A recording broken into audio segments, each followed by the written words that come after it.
আমরা মারা একটু বেশি বুঝি।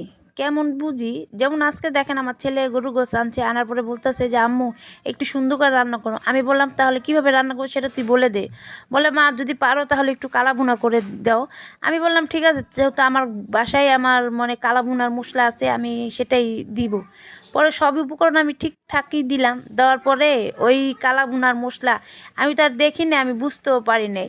ওই মশলাটা দেওয়ার পরে যদি আমার তরকারিটা পুরো গড়বড় হয়ে যায় তাহলে আর কি করার, আর যে এত দামের জিনিস এখন কি করব সেটাও চিন্তা করতেছি, খাওয়ার মতো কোনো যোগ্যতা নেই। তারপরে আমার ছেলেরা বললাম যে একটু খেয়ে দেখ বাবা কেমন হয়েছে।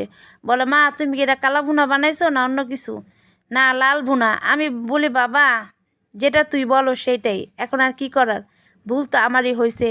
আমি একটু টাকা বাঁচাতে গেছিলাম যে আগের মশলাটাই দিলেই মনে হয় ভালো হইব।